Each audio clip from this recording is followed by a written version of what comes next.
Comment répondre à la demande croissante d'énergie à travers le monde tout en limitant son impact écologique? C'est la question que nous allons soulever dans cette rubrique Terre. Mais avant d'apporter une réponse innovante, évidemment, faisons un point sur la production d'électricité en animation. Par définition, un courant électrique, c'est un mouvement d'électrons. Pour créer ce courant, il faut une source d'énergie. Cette source peut être régulée à volonté, comme la chaleur dégagée par une centrale nucléaire ou la chute de l'eau libérée par un barrage.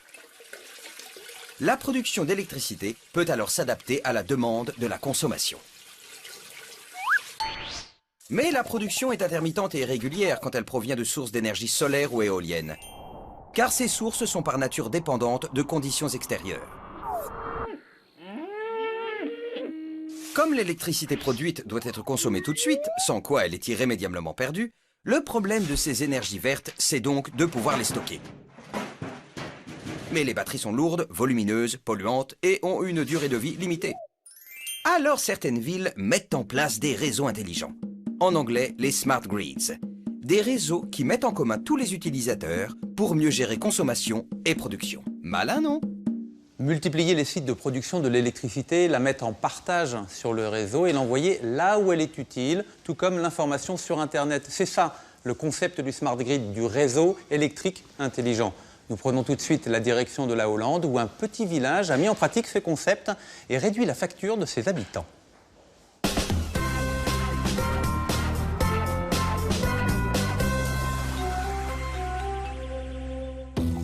Au nord des Pays-Bas, dans la commune de Groningen, voici Hoekkerk, le premier village européen à fonctionner depuis 2 ans avec un réseau électrique intelligent, le Smart Grid.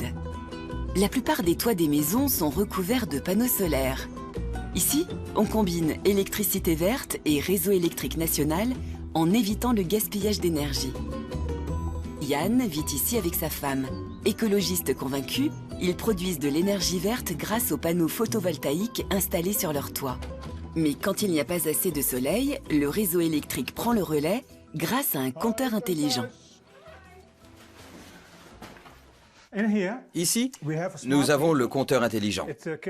Il donne des informations à la compagnie d'énergie sur combien d'électricité nous consommons. Mais il donne aussi des informations sur combien d'énergie nous produisons avec nos panneaux solaires sur le toit. Et ce compteur est relié à Internet. Avec sa tablette, Yann peut donc suivre en temps réel et à distance sa production et consommation d'énergie. En ce moment, il n'y a pas de soleil dehors. Alors nous utilisons seulement l'électricité du réseau général de la compagnie d'énergie. Mais si on regarde les mois précédents, le mois d'octobre par exemple, cette part montre l'énergie que nous avons produite nous-mêmes. Si on était en juillet ou août, il y aurait une large part du cercle qui serait verte. Quand la maison de Yann ne produit pas assez d'énergie verte grâce à ses panneaux solaires, elle peut donc basculer sur le réseau général électrique. Mais aussi et surtout, utiliser le surplus d'énergie solaire disponible chez les voisins. 42 maisons, toutes sur le même modèle que celle de Yann, qui communiquent entre elles via leur compteur intelligent en réseau. Ce système permet d'ajuster l'offre et la demande de chaque maison et il fonctionne en vase communicant. Sur sa tablette, Yann peut également suivre en temps réel les fluctuations du prix de l'énergie verte produite par l'ensemble du village. Il sait donc à quelle heure l'électricité lui coûtera le moins cher. Entre 2 et 3 heures. J'ai encore le temps de tricoter avant de passer l'aspirateur. Le couple participe au projet depuis 1 an et demi. L'énergie verte utilisée au maximum, c'est moins de gaz à effet de serre. Le système est donc aussi bon pour leur porte-monnaie que pour l'environnement. Nous participons à ce projet parce que nous voulons garder assez d'énergie pour notre planète. Nous avons des quantités limitées d'énergie. En produisant notre énergie nous-mêmes, nous devenons aussi moins dépendants de la compagnie d'énergie et des prix qu'elle pratique. Pour nous, c'était important de participer à ce projet. Et ce système qui bénéficie à tout le quartier renforce aussi les liens de voisinage. Autour de la table, on discute des économies faites chaque mois. Et ce matin, Myriam a sans doute utilisé l'énergie solaire de Rita, mise dans le réseau. J'ai seulement 6 panneaux solaires. Et Rita, elle, en a 12. Elle a donc un surplus d'énergie. Oui, parce que quand nous n'utilisons pas toute l'énergie nous-mêmes, nous pouvons la vendre par exemple à Myriam, à Otto, à tous nos voisins. Produire de l'énergie et la redistribuer en fonction des besoins, c'est désormais possible avec le réseau intelligent qui sait réguler l'énergie et éviter au maximum le gaspillage. Mais avec ce système en flux tendu, tout ce qui n'est pas consommé est tout de même perdu. Une des étapes supplémentaires à atteindre en termes d'innovation est donc de savoir stocker l'énergie verte. À Carros, près de Nice, voici le futur quartier solaire intelligent de RDF. Dans cette zone, plusieurs dizaines de maisons produisent déjà leur énergie verte grâce à des panneaux solaires. Demain, ces foyers pourront stocker cette énergie dans cette grosse batterie située en amont de la ville.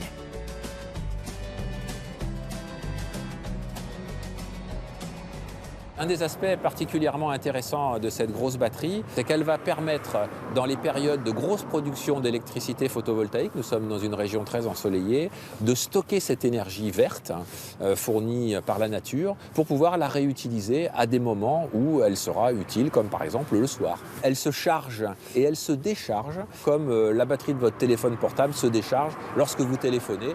Cette batterie ion lithium est d'ailleurs de la même famille que les minuscules batteries des téléphones portables. Elle peut stocker 1 MW, soit 1 mois d'énergie consommée dans une maison. Une quantité importante d'énergie contenue dans très peu d'espace. Alors je vais vous faire visiter l'intérieur de cette grande batterie de stockage d'électricité. La spécificité, c'est que nous sommes ici avec une technologie qui s'appelle lithium-ion. Cette technologie a l'avantage d'être très compacte, c'est-à-dire le lithium permet par sa densité de stocker sur peu de volume et avec peu de poids, beaucoup d'énergie. Et beaucoup plus que d'autres batteries traditionnelles, comme des batteries au plomb par exemple. Si vous vouliez faire la même puissance avec une batterie traditionnelle, vous aurez 2, 3, 4 fois plus de masse et de volume pour une énergie équivalente. Couplées à cette batterie de grande taille, d'autres petites batteries seront prochainement installées chez les particuliers, possédant déjà un compteur intelligent et des panneaux solaires. Objectif : multiplier les capacités de stockage. Demain, si la batterie arrive, voilà l'espace où on peut la caler sans problème, quoi. Ça me permettra certainement d'être en autonomie, mais le but principal, c'est déjà de stocker ce que je produis et puis d'assurer la sécurité d'approvisionnement. Grâce à ces batteries, le quartier pourra se retrouver en totale autonomie sans aucun apport du réseau général extérieur pendant une journée et une nuit par exemple. Avec ces systèmes, le foyer devient une unité de production complète. À grande échelle, on pourrait alors imaginer un réseau d'échange mondial entre particuliers, ressemblant à un réseau Internet de l'énergie. De retour à Paris où je suis maintenant en ligne avec Jérémy Rifkin. Jérémy, bonjour.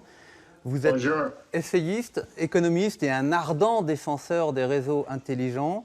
Pouvez-vous me dire aujourd'hui combien de personnes à travers le monde sont connectées à un réseau intelligent?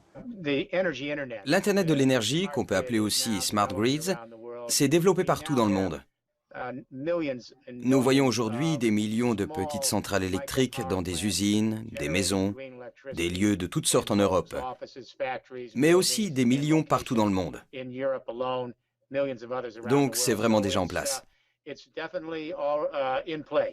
À propos des réseaux intelligents, vous parlez de révolution, de troisième révolution industrielle. Pourquoi ? Nous sommes à l'aube d'une troisième révolution industrielle, une nouvelle convergence entre communication et énergie.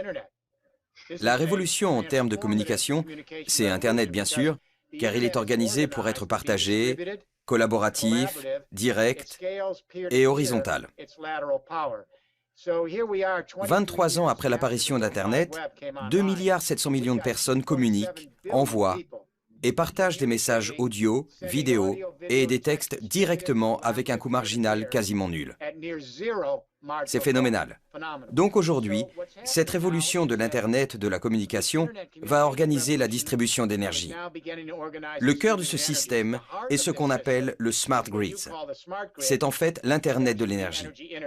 Il est beaucoup plus cher de construire et d'entretenir une centaine de centrales petites plutôt qu'une grosse, qui produirait beaucoup d'énergie. Et pour certains scientifiques, il n'est pas très réaliste d'envisager un réseau de l'énergie aussi important que celui dont vous parlez. Je souris car c'est exactement le contraire. Ces énergies renouvelables, le solaire, l'éolien, la géothermie, etc., sont à coût marginal nul. Le plus important, c'est de mettre en place l'infrastructure technologique. Et maintenant, la technique solaire est dans une courbe exponentielle, proche de ce qu'on a connu avec les puces informatiques il y a quelques années. Dans 10 ans, le solaire, l'éolien seront aussi peu chers que sont devenus les téléphones portables, très abordables aujourd'hui. Il faut toujours construire et entretenir ces microcentrales, donc on ne peut pas dire que l'énergie soit vraiment gratuite. C'est exactement comme pour Internet, puisque c'est l'Internet de l'énergie.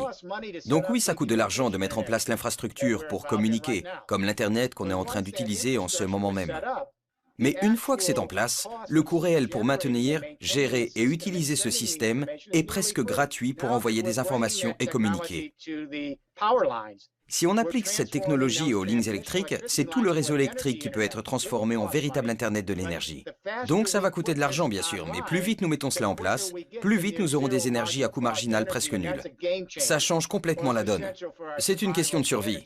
C'est une nouvelle étape dans l'histoire. C'est inéluctable. Jérémy Rifkin, merci infiniment d'avoir pris le temps de vous connecter avec nous et vous pourrez retrouver évidemment l'intégralité de cette interview sur le site arte.tv/futurmag.